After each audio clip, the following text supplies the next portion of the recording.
We are back with another live episode of Bully Ball on the Gold Standard Podcast Network. I'm Jason Aponte, joined as always by Steph Sanchez.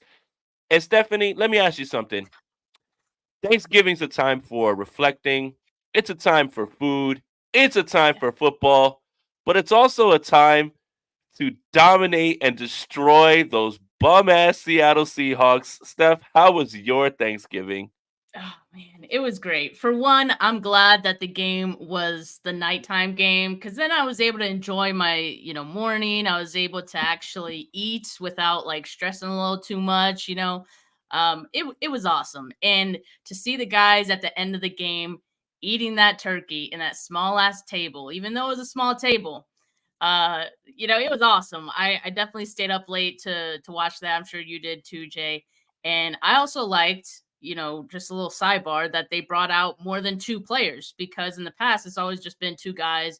It wouldn't have surprised me if the 49ers, being how they are, asked, "Hey, can we bring in some more guys to this shoot?" And, they probably did that. And then Kittle bringing the turkey back to the locker room. I mean, come on now. Yeah, and look, that is a bookend right there of this rivalry. Okay. The Seahawks, for a large majority of this time, ran the rivalry. The 49ers couldn't find a way to get wins. But now the tables have turned, literally. You know, Thanksgiving tables have turned. And now you guys are little, bro. You guys can't get a win. You guys are little. You guys can't beat us. It's such a beautiful thing. And it's also my favorite dish that's being served on Thanksgiving because I love apple pie as dessert, but humble pie is my favorite. Mm, So Pete Carroll, he's Seattle spitting. Seahawks fans, the Seattle Seahawks fans who were so loud about this game. I can't wait for Thanksgiving. I can't wait. Yeah, happy Thanksgiving. Happy Thanksgiving. Oh, baby. So before we get into the real game of this week, we can go back a little bit on Thursday. But Yeah, let's do it. Steph, my analysis of this game kind of goes out the window because I pride myself on trying to be objective and understanding the ins and outs of why things are happening. I found myself in this game not caring about any of that at all, right? I was just like I was seeing like red because of the Seahawks and Thanksgiving. Mhm. It was just nice to just be a fan and let go and just enjoy and bask in the beatdown in Seattle. It's just like even when there was that little moment after the pick six where you're like, ah shit, here we go, that kind of just got stomped out pretty quickly. So yes, this isn't a rivalry anymore until you win a game. Seattle, it's not a rivalry anymore. I used to pray for times like this. Oh, I swear, like it's crazy to think, but yeah, I definitely think the tables have turned for both of these franchises. Geno Smith is not that guy, pal, and I thought it was hilarious watching Pete Carroll chewing his gum on the sideline. We had him throwing out those things like he was going through it. He was going through it. I was surprised I didn't see DK roid raging because Mooney Ward had him strapped the hell down all freaking game. So credit to Mooney Ward, credit to Ambry Thomas. Who would have thought that we would be talking about Ambry Thomas in such a positive light at this point in the season? Yeah, there we go. Pete I Carroll. love the face. It's so good. I love it. I love it. I just but you know what though? I will say this. Even when they're distressed and Seattle's losing, he's still like not losing his mind. Like I could go for a little bit more of hysterics from Pete Carroll, but just like Pete Carroll always does, no matter what, well, we're gonna be fine. I think there's a few mistakes. Like it's just, oh my god, do you ever really just get mad at anything ever? I just it pisses me off that he never gets pissed off. But do you think that's like a facade though? Like, do you Of think he course it just does is. that? It's a, Yeah, like to it's a just hype defense up his. mechanism. Yeah. Yeah, it's a defense mechanism. It's everybody love everybody. It's everything's great. All my players are good, even if they stink. It's just annoying. I hate it so much. I would kill to watch him slam a tablet down. I would kill to watch him kick over a cooler or something. Like, just be a little mad, Well, him dude. Like you were. him him throwing his gum is probably the closest we're gonna get. Oh man, That was a great pray shot there. pray for the person that it almost hit. But Look, in terms of the rivalry, like that's done. That's out the window now at this point. And I don't want to hear anything more about the Seattle Seahawks. They have a ways to go. Like you're not in this tier. You're not on that level. You guys are not that guy at all. So I don't want to hear it anymore. But I did want to talk about what you actually had analysis. Charvarius Ward went into this game as like the most targeted guy, and I think a lot of people were looking at him and saying, "Hey, either we're going to throw the ball up at him in a jump ball situation and try to win, or we're going to try to draw a penalty." None of that happened in this game, and Charvarius Ward turned in his best game as a 49er. Yeah. And Yeah. if he continues to play in that fashion, this defense goes to a whole nother level. Now, Embry Thomas, this is the biggest surprise. I believe he was the highest graded coverage member by PFF. This is the biggest surprise because at the trade deadline, everyone wants a corner. We don't know what goes into that, right? It takes two to tango. You don't know if the 49ers offered something. Maybe they didn't, get something back. You saw Jalen Johnson have almost like 3 interceptions yesterday. He was incredible for Chicago. But Steph, what if the 49ers trade deadline move was in the building the entire time? What if Ambry Thomas was your trade deadline chip that you now have gotten something out of, and it just makes this secondary so much more scary. This defense is playing at the level that we thought it would all season. And quick credit to Lenore as well, who has been a big improvement from Isaiah Oliver in the nickel spot too. And I think part of the reason that having Mooney Ward follow DK around was so successful is the fact because you have Ambry Thomas who was also holding his spot down, right? He allowed just 2 catches, 16 yards allowed in his coverage, 2 pass breakups, interception. That was a nice interception. He got a passer rating of 20.8 when throwing in his coverage is what Geno Smith has. So he's been nails. Like not just this game. I think this game was just like an accumulation of like the previous other two. But he's been nails since the bye week, since he's been starting on the outside. So you love to see it. It really feels like if Ambry Thomas could continue to turn in these types of performances along with Mooney Ward, they've unlocked like another level that they could take this defense in. Yeah, and again, front end, back end, completely married. Nice to see you, Javon Hargrave, defensive line. Fred Warner, again, incredible. Defense played out of its mind. It never really felt like Seattle was moving the ball at all. I think their first few Yeah. points were just off of that kick return. It just never felt Yeah. like this game. This game had its little tense moment after the pick six, and you just kind of felt like, oh, okay, now what? How do you respond? But that was it. This game was never in doubt. The Seattle Seahawks are just not on the San Francisco 49ers level, and I don't want to hear about them anymore. I don't want to hear about them anymore. I don't want to hear about you need to be worried about them. The 49ers right now are dominating the NFC West, and they are Mhm. just beating the brakes off of all of them. So I don't want to hear it anymore about Seattle, and I don't want to hear it anymore about a rivalry. You have to in a rivalry, win a game. Now we're going on, I believe, if I'm not mistaken, 4 straight, right? Um, Mhm. and the worst part is not to look ahead, but in 2 weeks, the 49ers get to do it again. And you can game plan all you want, Seattle, and you can try to figure some things out. There's nothing to do with a talent gap. When the talent gap is this far, when this team is just better than you, game plan your little hearts away because it's just going to happen again. There's nothing you can do. So it's really nice to be on the other side of this. So if you notice, I know. I'm taking a longer victory lap on this because the game did happen on Thursday. Today's Tuesday, but we haven't had a chance to talk about it. But Yeah. it really feels good to be on this side of it now because I was so tired of being on the other side of it, and Seattle fans weren't so nice about it. So if you think I'm going to be nice about it, be the bigger person, just because I'm tall doesn't mean I'm going to be the bigger person. I'm going to be the much smaller person. I'm going to be the way smaller person this time when it comes to this. So Seattle, hope your Thanksgiving was fun because I had a blast. I had fun. But I think good. I think it's nice too because we were looking at this 3 game stretch, right? Seattle, Eagles, Seattle, and thinking, wow, that's the gauntlet.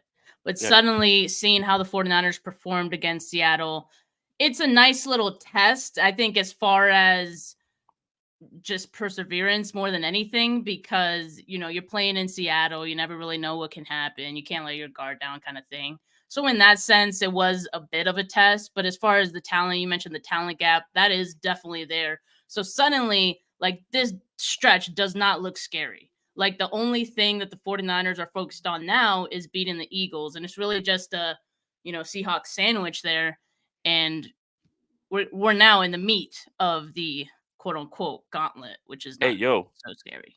But Hey, yo. All right. was that damn? Was that pause worthy? I'm Hey, sorry. yo. All right. What? uh, no, well, let's talk about I'm the like offense a saying it little back bit in my too. head, like It just as soon as I heard it, I was like, "Hey, yo, all right." But the thing is the offense was really good in this game as well too, right? Like obviously the absolutely. numbers. Brock Purdy has 200 something passing yards. But Christian McCaffrey back to running the football. I really enjoyed what I saw from Elijah Mitchell as well too. I think that's something that we're kind of losing sight of. Every week he seems to be a little bit better. And that's really great. You know, Brandon Ayuk has 2 catches, but one of them is an amazing catch on a throw from Purdy, in which Kyle Shanahan looks so fired up because he explained after the game that that was set up for a 12-yard, check down, but he makes the throw with touch and he scores. And that's Kyle looking like, oh my God, like all these things that are there, he's seeing it and he's doing it. Like Kyle is just having a ball right now calling plays. That's a beautiful thing. Thought you see a little bit more from George Kittle, especially in a primetime game on Thursday.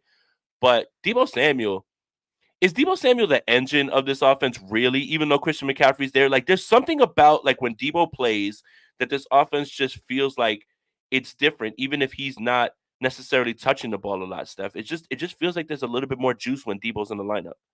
That's because he's the tone setter, right? And I think it was so clear to me in the 3 games that he was out that this offense does miss him if he's not out there, even with all the other weapons that they have. Like he brings something to this offense, as you said, even when he's not getting the ball. And I think it's a mentality thing. It just when you have a guy like that who plays the way that he does, when he does have the ball in his hands, you feel a lot better when he's out there.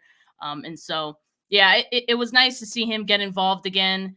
Uh, I would like to see that carry into this game against the Eagles too. I'm sure we'll talk about actually, let's just get into it now. Like the 49ers have an advantage in Hmm. terms of the rest, right? Like Hmm. they have 3 Finally, days extra rest going into this one. The mini Eagles buy. played mini bye. The Eagles had a tough 2 game stretch going into this game, including that OT game against the Bills. Their defense played 92 snaps. Good. So I think you could take advantage of that as much as you can going into Hmm. it as far as the play calling goes, right? Let's dial up some more runs for Debo Samuel, some yards after the catch. I've actually thought it's been interesting that the 49ers, like for a few weeks now, haven't really relied on yards after the catch to move the football. Hmm. You think about how much they relied on that, in seasons past. And you talk about Brock Purdy and how he's able to push the ball downfield. You no longer really need that element, but sometimes I feel like it's nice to have it in your back pocket. Like 'cause Hmm. they can always go back to it if they want to. They could still do it. They have the guys to do it. So again, like this could be one of those games where maybe you bring that element back a little bit just Yeah. to move the ball, just to put more mileage on these Eagles defensive players. Yeah, absolutely. I mean, you can't look at the as many places they've had and not think that way, right?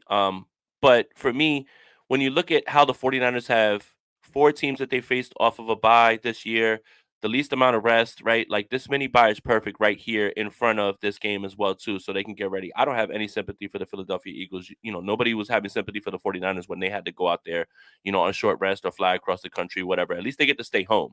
They get to stay home and they get to wait for the 49ers. So, yeah, that's definitely an advantage. When you look at the time of possession the last 2 weeks, offenses have been doing a good job possessing the football. I suspect that the 49ers are going to want to get back to that in this game as well, too. I do think there will be those design shots in there that we thought we were going to see in the NFC Championship game. But that brings me to my first rant of this episode. Um, the beef has been reignited. Hassan Reddick said there's a lot of boo-hoos. Debo Samuel says he doesn't regret Regret. saying anything when he called James Bradbury trash. Yeah. This is my message to the San Francisco 49ers. Put up or shut up. I don't want to hear about what you're going to do. I don't want to hear about what you could have done. Go do it on Sunday. You're not going to get a chance to win the NFC Championship game on Sunday. And you're not going to get a chance to step into the number 1 seed on Sunday. But what you are going to do is be able to shut up all of this talk that's been happening since the end of the NFC Championship game and has bled its way all the way into November 28th of this same year.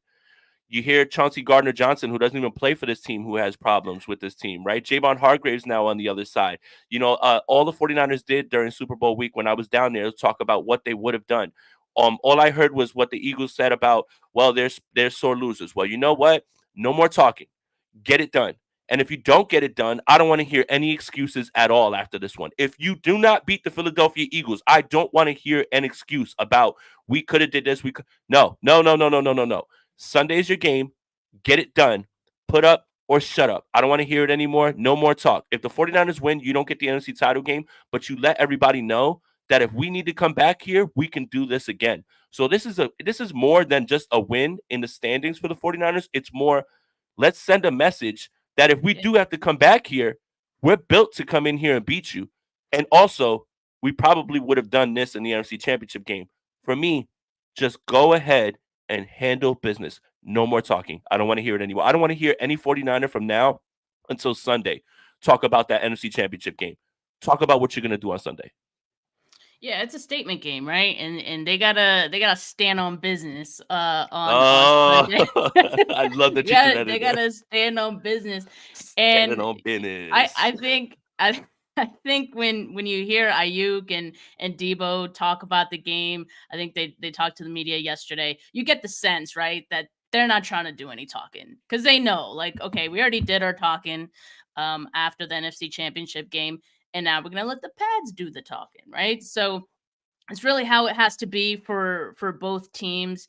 And one thing that I think is not being talked about enough because there's so many storylines going into this game, right? I mean, is Brock Purdy. Like, what is the mindset that Brock Purdy is going to have going into this game?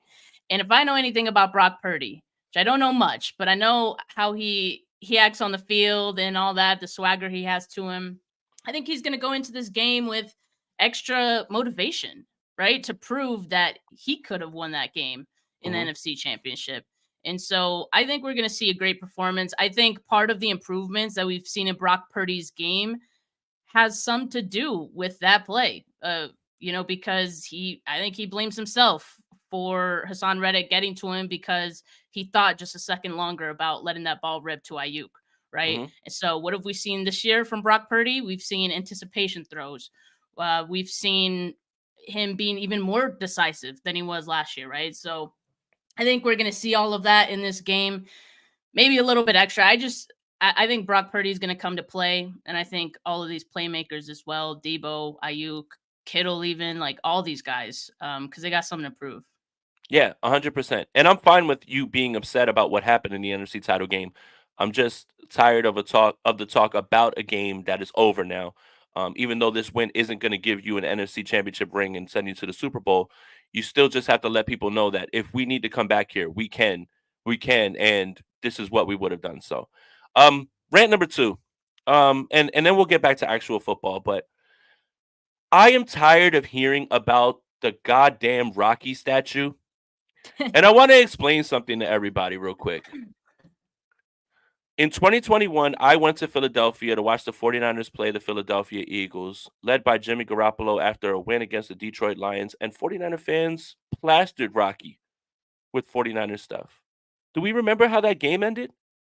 The 49ers won. And then last year, people put stuff on Rocky, and the 49ers lost. And now, it's, oh my God, please don't touch the Rocky statue. Wait, guys, are we 12 or are we adults? Are games played on football fields or with superstitions?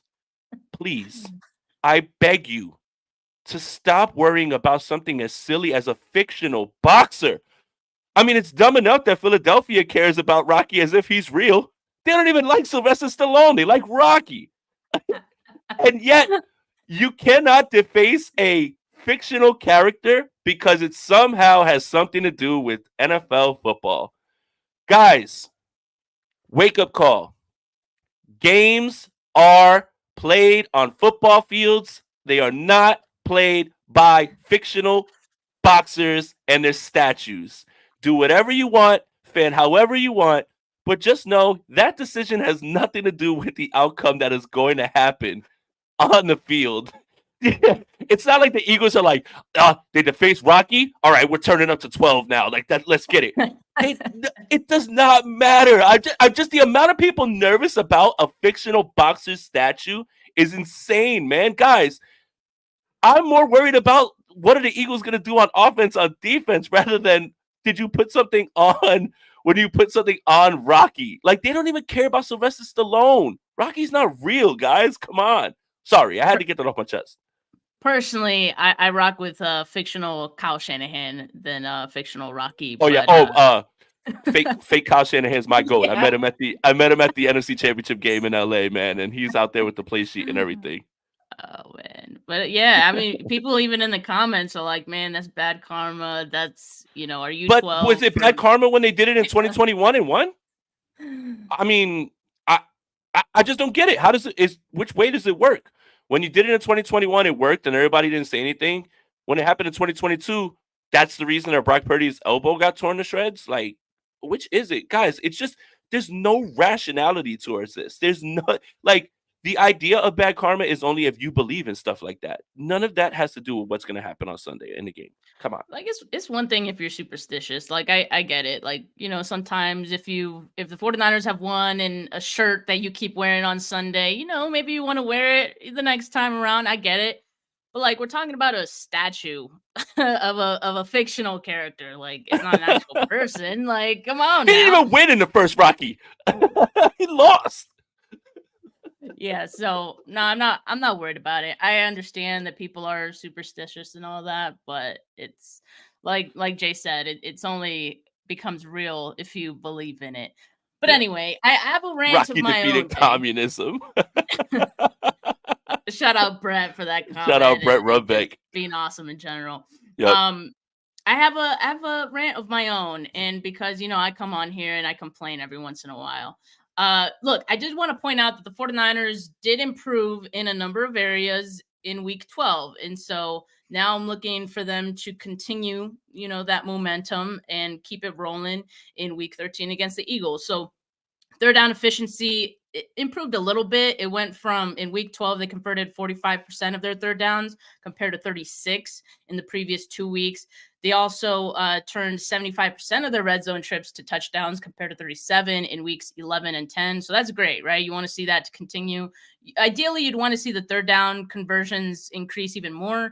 But as far as penalties go, they cleaned that up. They had 7 penalties in week 10, 7 in week 11, just 3 against Seattle. 4 missed tackles against Tampa Bay. They had 5 against Seattle. So that's something, they're keeping relatively low. Here's one thing I want to see improve, though, as well. The 49ers defense has been getting turnovers for this team, but they're not doing a great job. The offense isn't doing a great job of capitalizing on those Mm-hmm. turnovers. At least it's not as much as you would like. They didn't get any points off of Ambry Thomas, his interception. They got just 3 points off of DJ Dallas's muff punt.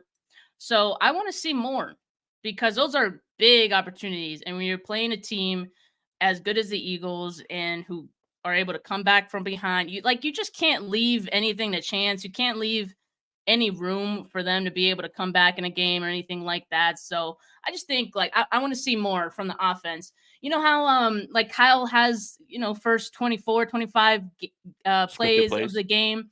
Like, should he have scripted plays for like turnovers as well? Like, I'm starting to consider that. I Quick know change it's of possession. Hey, Kyle, yeah, like that's something to add to the bag. You're absolutely right. And I think if anybody watched that game last night between Chicago and Minnesota, boy, riveting stuff. Uh, Minnesota turned the ball over 4 times, I believe, if I'm not mistaken. The Bears scored 0 points off of that, right? And then they had to like win the game at the end. So, yeah, against Seattle, you can afford to make those mistakes because you can stop them defensively, but you're not going to be able to get away with that if you do get these turnovers, right?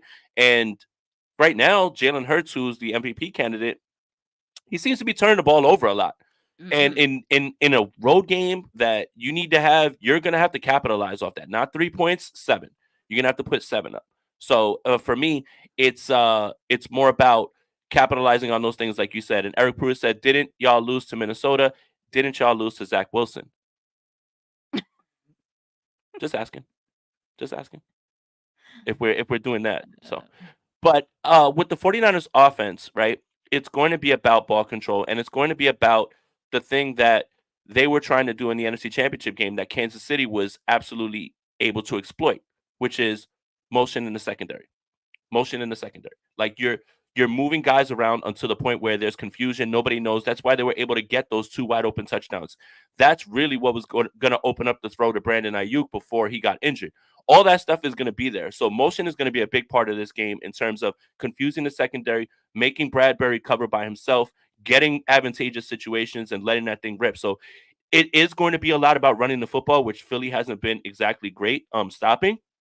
But it is about going back to that NFC title game plan that Kansas City ended up executing in the Super Bowl in terms of moving guys around and getting guys confused and getting open throws, easy throws for touchdowns. Yeah, and Hurts has been susceptible to turnovers, right? He has 15 touchdowns, but 10 interceptions and 10 fumbles. So that tells me the opportunities are going to be there for the 49ers defense. But again, the 49ers offense, they do have to capitalize on it. Another little stat is Eagles have 5 games this season with multiple turnovers. So yeah, the opportunity is going to be there, but you got to finish the job. Um, to go along with your conversation on, the motion and just what I think like the 49ers offense are going to want to do in this game. I mean, I already talked about the advantage that they have with the extra rest, but, I think one of the things that a lot of 49er fans are talking about is the Eagles passing defense, because Mhm. a lot of people have kind of seen that as a weakness for this defense. They're giving up an average of 256 passing yards per game. That is 29th in the league. I don't watch a ton of Eagles games, so I don't, maybe Eric in the comments can chime in on this one. I mean, I'm sure or he's going to say that they do everything perfectly. or Jay, if like you watch a lot of their games, I kind of wonder, like sometimes some of those stats could be skewed because teams have to pass against you, right? Like certain, Yeah. um and so I'm They wondering if actually it's kind of some of that, because like they the actually Eagles haven't have a been good rushing defense. yeah, they haven't been really blowing people out though. Like they've been in tight That's games true. like pretty much all season at this point. Yeah. Yeah. So the 49ers, teams are passing on them 67% of the time. Uh, Teams are passing against the Eagles 68% of their plays. So, uh, kind of similar in the way that teams are playing against both of these defenses. But I think Kyle is going to be able to cook some stuff up, right? Yeah. And I think with Brandon Ayuk being what he's been able to do, this year, the connection that he has with Purdy, I already talked about Debo Samuel. Kittle was quiet, the past week, but he could be someone that, could potentially expose some of those open spots in their defense as well. The biggest thing, though, with me is that I worry about with the Eagles is that they've shown hell of an ability to come from behind, right? Yeah. They lead the league in second half points. The Yep. 49ers are fifth, by the way, for what it's worth. Um, but I saw a couple stats that like kind of blew my mind, but at the same time, not really, because I've seen it with my own eyes. Jalen Hurts' quarterback rating when winning is 65.9. When losing, 121.9. His Yeah. EPA per play when leading is middle of the pack. But when trailing or tied, it's a little over zero point 0.4. And I saw it on a chart. So, like, the numbers don't really illustrate it like I'm saying it. But in the Mhm. chart, Hertz was far and away, like, had a higher EPA per play than any other quarterback when trailing or tied. So, that's the thing I'm worried about with the Eagles offense more than anything. And I think that's their greatest strength, just their Mhm. ability to be able to persevere in a game. You got to Yep. play all 4 quarters with them, and you can't get Yep. comfortable. Yeah, you know what? I think that is bang on because the one thing that I admire about the Eagles, and regardless of the circumstances of how they win, they find a way to win. And the 49ers still haven't done that yet, right? They haven't done that yet. But Philly is just finding ways to win, and you have to give them credit. Now, if you're going to blame the refs, you're going to blame drop passes, fine, fine, and fine. But at the end of the day, they get the wins, and that's why they're 9-1, right? Like that's something that you cannot overlook. But I wanted to go over some of their defensive metrics and their numbers. So total yards per game, they are 19th in the league with 341 per game allowed, 5.22 per play, 16th in the league. They're third in rushing yards per game. The 49ers are actually second, but they are allowing 4.08, which is 12th on per play rushing. 29th in passing yards allowed, 255.7. They are 31st in interception rate, 1.32%. They are not turning the football over in that fashion. They're actually 21st in sacks per pass attempt, which is shocking, 7.02%, especially with the way that they started out early on the gates. They allow the 27th most first downs per game, 21.1. They allow 22.4 points per game. And they are actually in the red zone 28th, allowing a touchdown on 64 or allowing a score on 64.86% of those red zone trips. So yeah, look, those numbers are fine, right? Like when you look at it that way, but somehow they still find ways to win the game. And I think Mhm. that is what we should be talking about. I think that's why a lot of people have Jalen Hurts at the top of the MVP candidate, list. I don't necessarily, just because I think if there was ever a year to give it to a position player, it's probably this year. Just because there hasn't been one quarterback who's just been dominant the entire time, right? Like it's for weeks you think it's Mahomes, for weeks you think it's Allen, for weeks it's Lamar, for weeks it might be Hurts, but it's not all across. For weeks it might be Dak, right? Like I think Dak's playing really good football too, and nobody ever wants to say anything about that because it's against some bad teams. But he is playing good football. I just don't know. Like me watching as much of the Eagles as I have, I think it's based on the fact that they just find ways to win games more than it is like Hurts being dominant. But yeah, I want to say this, but I don't want to have it come off the wrong way. But it probably will anyway, so I'm just gonna say it. While this team is 9-1, this team is not as dominant as they were last year. Like I don't see the same team that I saw last season. And early on in the year, I was just chalking it up to new play caller. They'll figure it out, right? Like, but we've got a 10-week sample size of them kind of just letting teams hang around that they were normally dominating and having games be a lot closer than they were. That's not to say that, oh, this is what the 49ers should be, like hanging their hat on, whatever it is, but there's a lot of these games for the taking. Now, MVS catches a pass or Justin Watson can catch a pass. We're talking about something completely different.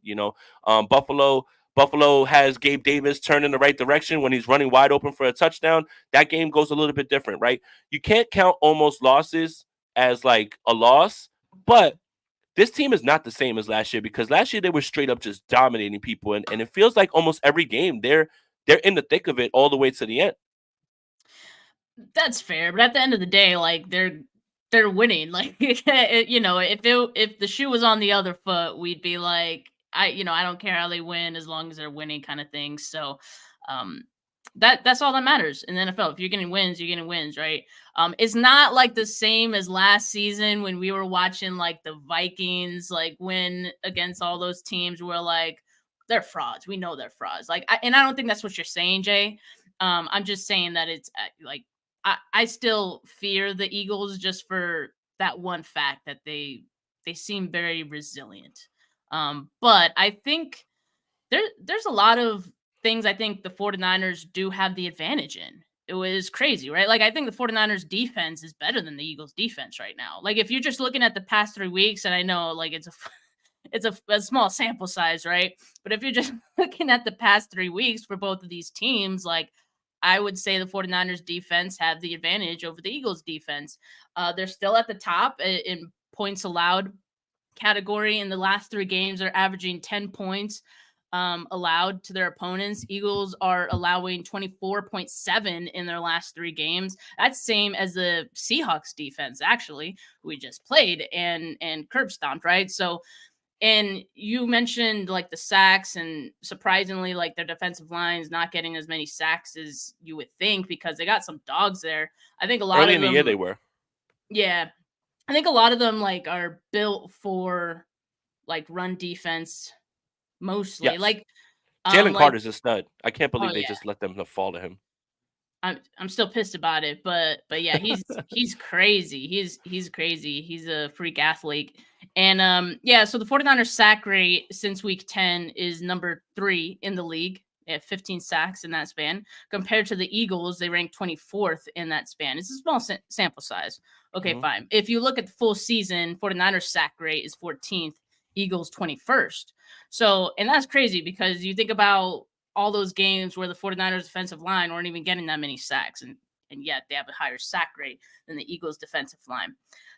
In this game, like I don't think the defensive line is really going to be going for sacks in this one, I think you're looking for containment because Jalen Hurts he's dangerous with his legs. He can get moving, he's quick. Yeah. So I don't think the sacks are going to be there for the 49ers, but I think that will be by design. I think you're just looking to keep him in the pocket as much as possible and, Hmm. force him to throw it out of bounds or whatever, what have you. The one thing I'd be nervous about with the 49ers offensive line against the Eagles defensive line. That's where I think clearly like the Eagles have the advantage because the 49ers offensive line has been below average like all season. That's putting it nicely, right? Like I didn't want to use a a bad term, but Right. that's putting it nicely for them. I think Brock Purdy has done a ton to mask the deficiencies of this offensive line. He creates more time for himself. He's able to escape the pocket every once in a while. I do want to say, like, just a sidebar there. Purdy had a couple of like sideline throws, one to Kittle. There was another one to Debo Samuel. Both, Hmm. didn't count. One was because there was a flag, and the other one Hmm. I think was out of bounds because Kittle got pushed out of bounds. But those were some nice throws. So that Yeah. was nice. I want to see more of that. Yeah. Anyway, but I'm concerned about the 49ers offensive line. And tell me what you think about the right guard spot right now, Jay, because Spencer Burford was out, last week. John Feliciano played in his place, but Feliciano went and gave up 4 pressures and I think 4 hurries or something like that. And Hmm. in his place.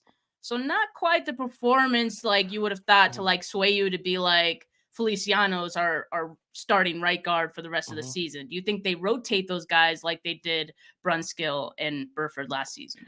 I think they probably do, but I think the lift that Feliciano gave was in the run game and being able to get outside on those outside zones. Especially I think when Eli Mitchell was in there. I think that's how Yeah. they really want to run him. So I think that can be cleaned up. I remember Kyle saying that he wanted to get him on the field. If he sees something like where if they start Burford and he becomes to get overwhelmed, then they can always go back to Feliciano. So I think Kyle's not been shy about doing things that like that, with the rotation, after Brunskill. So I could see something like that absolutely 100% happening. I think when it comes down to it, of course, you want to see a second player develop like Burford, but they are very much in the fashion of like, hey, we have a veteran and we have a guy that we know can do the job. He can be adequate. Quarterback play can lift offensive linemen. And vice versa, right? Like if Purdy's getting the ball out on time and maybe he lost that rep, you won't notice it because the ball's gone. So it goes hand in hand a little bit. I think that if Burford is ready to go, I wouldn't be shocked if Feliciano started. But I know if Burford starts and he starts to slide at least even a little bit, and Kyle just gets at least a little antsy in this game, we'll see Feliciano really quick. So either way, I think this has been a long time coming with Burford like kind of being on notice, and Feliciano he's been admirable when he's been asked to step in. So I wouldn't see anything that changes really with that. Let me ask you this: um, I talked about the pass defense because I think that's where the 49ers really need to succeed in this game. And I wanted to highlight two players in the secondary, Darius Slay and James Bradbury. And I think that their numbers are very telling as to where this pass defense is, especially in the secondary. So essentially, Darius Slay has 499 coverage snaps. James Bradbury has 488. So a difference of 11, essentially the same this season, both in 10 games. Uh, they're targeted a nice number of 69, both of them. Um, uh, Darius Slay is allowing actually a 65.2 percentage of his catches. So 45 out of 69, 37 out of 69 for James Bradbury, 53.6. But, but the difference is the touchdowns allowed. James Bradbury has allowed 7 touchdowns and an NFL passer rating of 100.9. Darius Slay has allowed 2 with 84.9. These are the two guys that you really need to go after and find a way to put them in position where they need to cover one on one with some of those routes that seem to be wide open, right? All the time. Like we look around and we're like, why is Debo wide open? Why? Well, this is the way that you can scheme up the offense, but it has to go through these two guys. Like for Debo Samuel to say that he's not backing down from James Bradbury being trash, then all right, you've got to go out there and you've got to do something against him right now. So it looks like these are the guys that you would have to actually attack. And when you look at Darius Slay's number of 511 receiving yards allowed, 218 are on Yak. And the average depth of target for both of them is James Bradbury 12.2 and Darius Slay 10.1.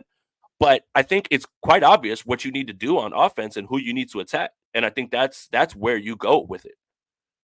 Yeah, and I think it's funny. Like Debo has something to prove against both of both of those guys, right? Because Darius Slay, unprompted, by the way, was talking trash a few weeks ago.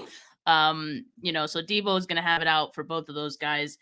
And yeah, I mean, I think as we mentioned earlier in the show, like I think they are kind of susceptible to some big plays here and there in the secondary. And so I think Kyle's going to be able to dial it up. Whoever's going to take, right? Like I don't really care what they do if they decide to go the yak route, if they decide to go like possession receiver, Ayuk downfield, like okay, let's do it. Like I don't care. But I think the 49ers have the playmakers to win any which way.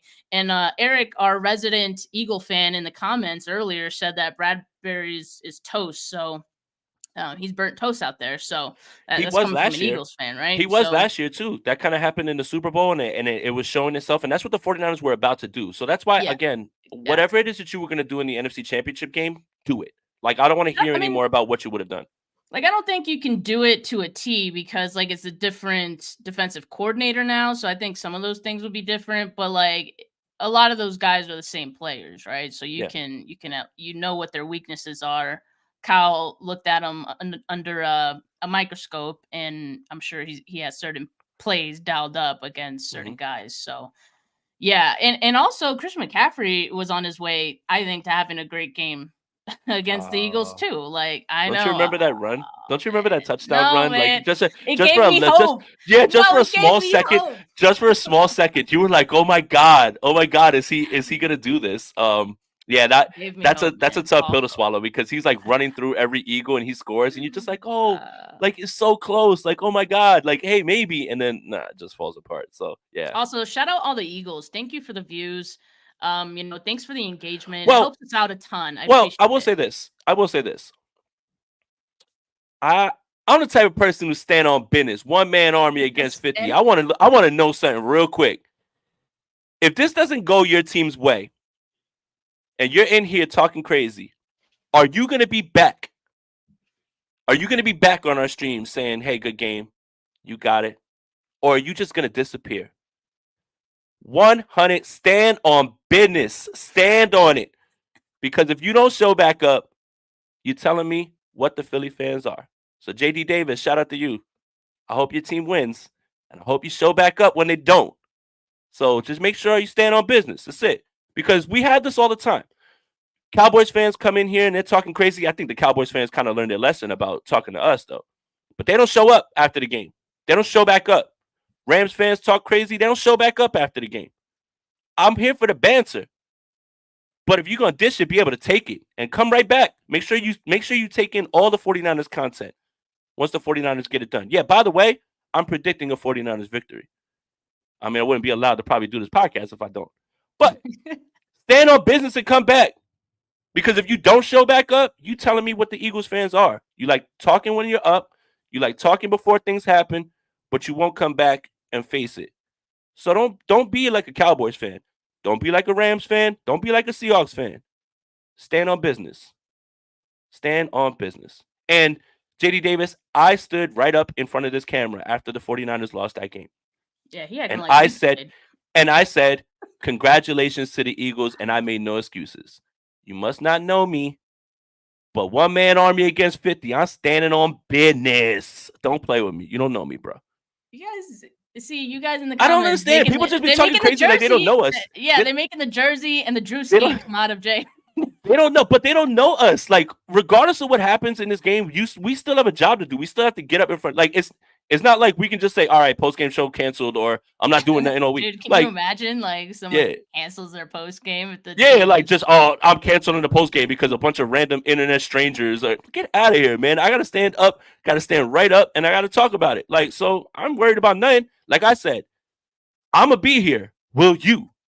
And that's really what it's gonna come down to. So yeah. and we'll be live next Tuesday, same time, same place. Yep. So look, I think again, all the talk, everything, right? Again, me being in Arizona, every Eagle was asked about the 49ers. Every 49er was asked about the Eagles. And they didn't really speak too much about the Chiefs while they were there, like while I was there during doing media. But all that talk needs to go out the window now. I don't want to hear anymore. Like, no more talking about it. Let the Eagles say whatever it is that they want. I think they've earned enough to, obviously they won the NFC title game. They've earned enough to talk, so they can. That's fine.